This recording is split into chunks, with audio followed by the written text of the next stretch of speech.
Kalau tahu nggak saya perbolehkan. Kalau sudah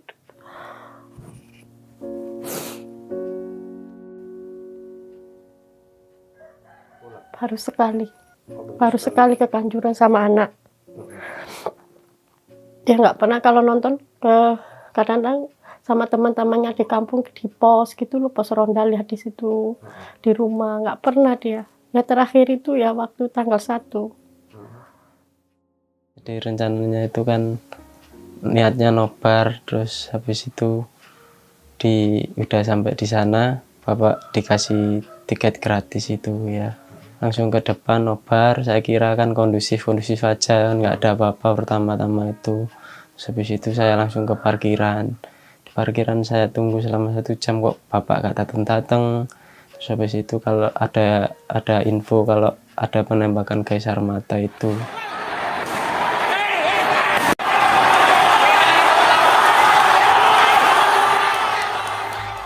Itu saya di pintu 12. Waktu itu selesai pertandingan, supporter turun semua, terus dilempar gas air mata ke tribun semua itu, mulai 1 sampai 14. Kondisinya saat itu Bang sadar atau gimana? Sadar itu, terus nggak bisa, pokoknya saya merem itu pas keluar, berdesak-desakan, nggak kuat. Yang dari dalam stadion mau ingin keluar, akhirnya saya jatuh terinjak-injak di situ.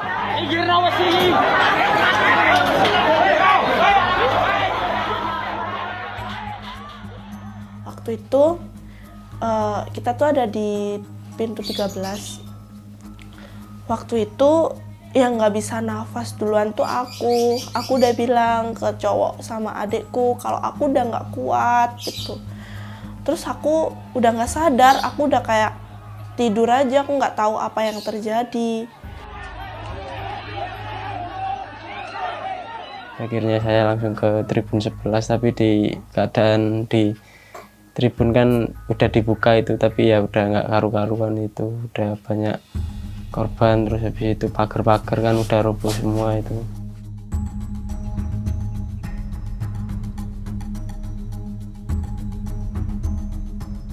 Nah, pas aku jatuh ke lantai itu aku udah diinjek-injek puluhan manusia.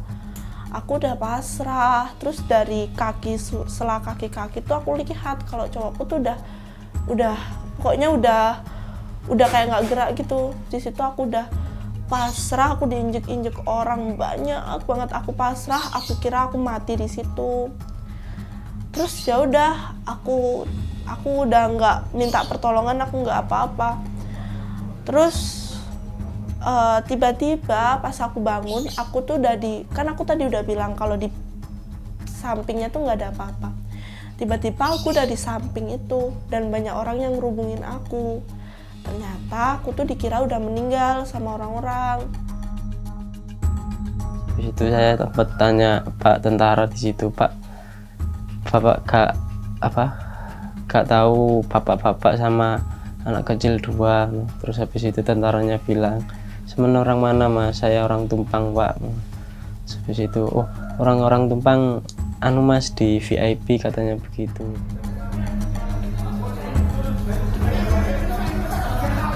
Pertandingan biasa, selesai pertandingan kita sudah masuk ruang ganti, kita nggak tahu apa yang terjadi di dalam lapangan setelah kita masuk di ruang ganti. Iya, ada yang masuk ke situ untuk minta bantu sama tim medis, ada sekitar berapa orang ya, karena di situ kan masuk dan keluar itu banyak, lebih dari 20. Di situ saya langsung ke VIP, terus ketemu sama teman-teman Korwil gitu. Terus saya sempat tanya, "Mas, seman gak tahu bapak adik sama Pasha Mas?" ngono. Terus bilang gini, "Bapak Seman siapa namanya?" "Arifin Mas, sama adikku Rifki," ngono. Terus habis itu Mas yang Korwil Tumpang itu bilang gini, Seman tenang sih."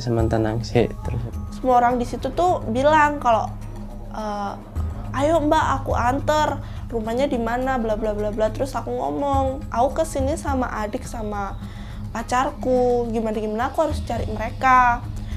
Terus aku ngumpulin tenaga, aku berdiri, aku lihat belakang, ternyata udah ada cowokku di belakangku. Dan dia udah kaku, dia udah biru semua, dia udah kayak kedinginan banget, tapi dia udah meninggal. Akhirnya jam 11 pagi adikku ketemu, tapi dalam keadaan udah meninggal. Tapi dia tuh pas pulang, jasadnya pas pulang tuh masih rapi banget, masih pakai shawl, terus bajunya itu nggak kelihatan habis diinjek-injek, masih rapi bersih gitulah, nggak ada luka sedikit pun.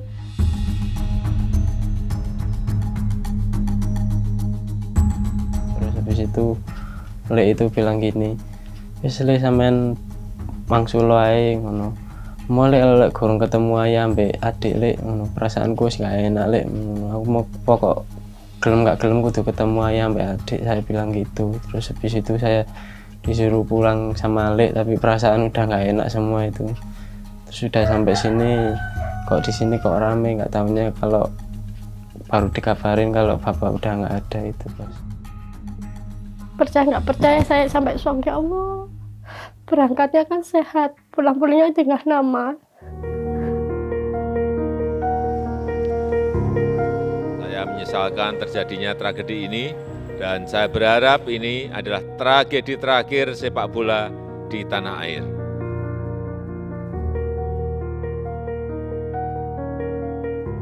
Mungkin emosi yang kupendam jadi suatu kesedihan yang berlarut-larut, terus habis gitu trauma, mungkin takut untuk kesana, mungkin untuk saat ini masih pingin, seharusnya ke Kanjuruhan tuh pingin lihat sekarang tuh gimana kondisinya, tapi ada rasa takut, inget-inget biasanya Kanjuruhan itu tempat terbaik buat aku, sekarang kenapa jadi tempat duka buat aku, tempat yang memakan banyak teman-temanku, banyak saudara-saudaraku yang meninggal. Kenapa harus di Kanjuruhan? Kok setiap jalan harus ada usut tuntas, setiap jalan Kanjuruhan disaster. Banyak foto-foto teman-temanku ditendang-tendangnya juga, itu aku ngerasa kayak dari sekejam ini. Senin lalu yang kayak mati lampu, tiba-tiba keinget di Gate 13 banyak taburan bunga, banyak pintu yang dijebol, banyak syal-syal yang digantung, ada tulisan Kanjuruhan disaster, unsur tuntas, itu langsung terbayang semua di pikiranku, kayak gak ada di pikiranku buat bakalan terjadi sampai saat ini. Bahkan Gate 13 sendiri itu tempatku keluar masuk ke Kanjuruhan. Kenapa jadi tempat pembantaian paling parah?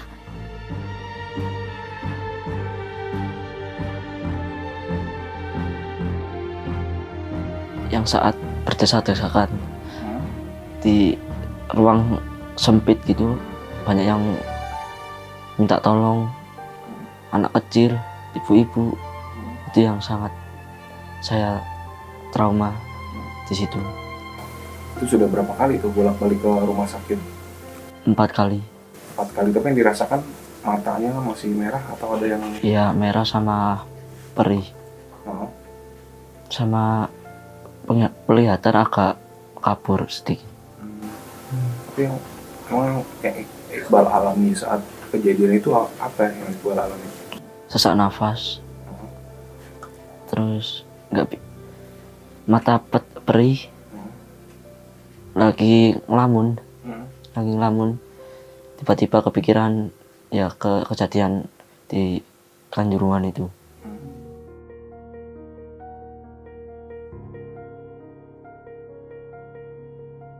Ibu masih ada anak yang suka hobi juga. Ibu izinkan nggak Enggak. untuk nonton lagi ke stadion? Nggak akan diizinkan ke stadion lagi, Bu? Enggak. Sampai sekarang saya nggak berani lihat televisi, apalagi HP.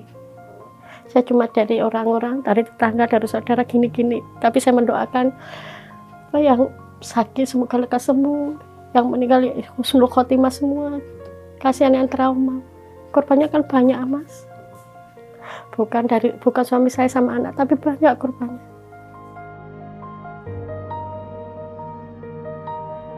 gak ada di pikiranku buat bakalan terjadi sampai saat ini. Mungkin masih butuh waktu buat balik lagi ke sana, sehingga mungkin saat ini sih belum bisa. Padahal itu dalam hati tuh aku pingin ikut tabur bunga, ikut nyalain lilin, tapi ada takut yang selalu menghantui gitu.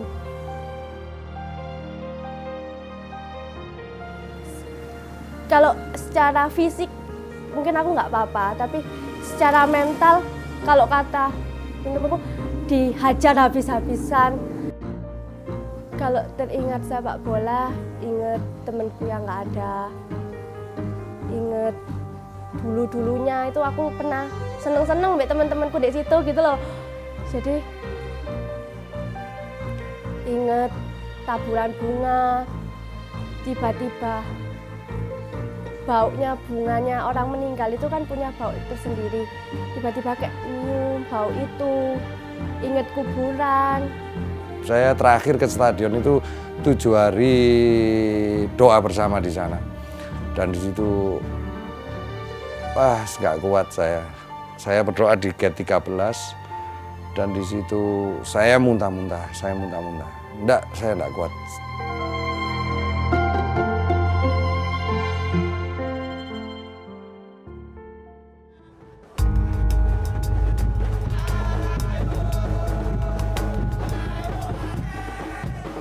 Kalau saya sih mulai SMP saya sudah stadion, mulai di stadionnya Gajayana dulu, di Gajayana sampai Kanjuruhan. Ya lumayan lama lah, waktu dari 2019. Udah sering datang ke stadion? Udah sering. Kalau derby itu sering datang? Memang kalau ada derby ya selalu nonton? Iya, kalau ada big match selalu datang. Sudah sejak kecil dulu. Pertama Bapak mengenalkan Arema ya. Jadi kayak itu pernah ngajak pertama kali dulu pas waktu kecil main Arema waktu main sama Persik Kediri. Kan dulu waktu itu Bapak pernah merantau di Surabaya. Jadi punya teman di Kediri, terus habis itu mampir ke teman di Kediri itu pas waktu ke situ pas Arema sama Kediri main itu. Jadi diajak nonton situ. Bapak tuh ini tim Arema Le, jadi kayak tim kebanggaan orang-orang Malang gitu. Sudah ada sih, sudah sejak kecil mungkin, tapi baru bisa ke Kanjuruhan tuh kan karena cewek, anak pertama juga mungkin baru SMK baru diizinin ke Kanjuruhan. Jadi di situ pertama kali masuk dulu inget-inget di Kanjuruhan itu udah kayak oh ini vibe-nya masuk ke Kanjuruhan itu kayak gini. Banyak orang yang bilang, aku sekali masuk stadion, ya wes gak mau balik lagi. Soalnya kan nonton bola kayak gitu-gitu tok. Di TV kan lebih enak. Tapi aku ngerasa di Kanjuruhan itu lebih enak. Aku punya candu tersendiri buat Arema, buat stadion Kanjuruhan. Jadi kayak semua masalah, beban itu hilang semuanya, detik itu juga hilang kalau aku udah ada lihat Arema itu.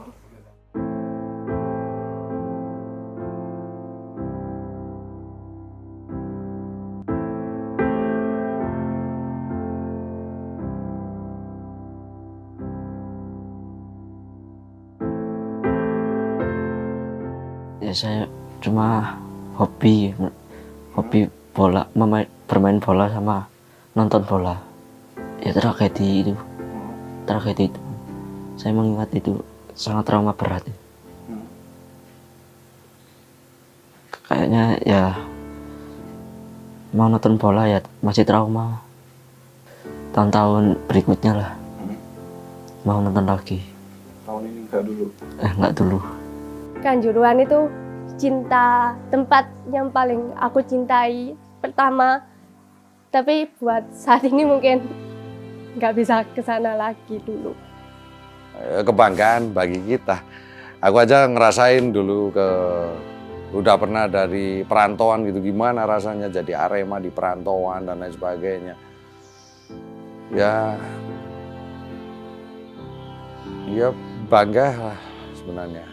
Sepak bola sebenarnya hiburan buat kita, kebanggaan buat kita. Tapi kok harus ada kuburan di situ. Karena ini kan tragedi besar dan masuk di dunia nomor 2. Saya takutnya nanti di Malang Arema tidak bisa bermain lagi. Iqbal takut gitu. Iya. Kenapa? Ya kan hobi orang kan banyak yang suka bola di Malang. Dan itu sebagai hiburan ya kalau di sini. Iya, sebagai hiburan. Gitu.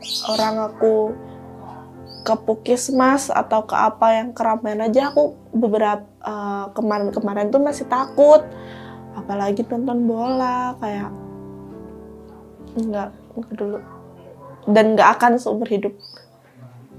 Karena saya tahu pasti kan mungkin nggak akan sembuh, tapi paling nggak mereka akan terhibur lagi kalau saudara mulai berita lagi soal Arema, latihan atau siap pertandingan atau saya tahu di Arema itu kan banyak orang kan hidup untuk Arema sebenarnya. Pandangan terhadap sepak bola masih mau ngajak anak stadion lagi Mas? Enggak, saya putuskan enggak. Ya gini, mungkin untuk bijaksananya juga saya ke anak, selagi regulasinya masih seperti ini aja jangan wis. Saya bahkan kalau bisa dibilang saya mengharamkan wis kamu jangan sana. Gitu. Nggak ada keselamatan kita yang ditanggung di situ itu.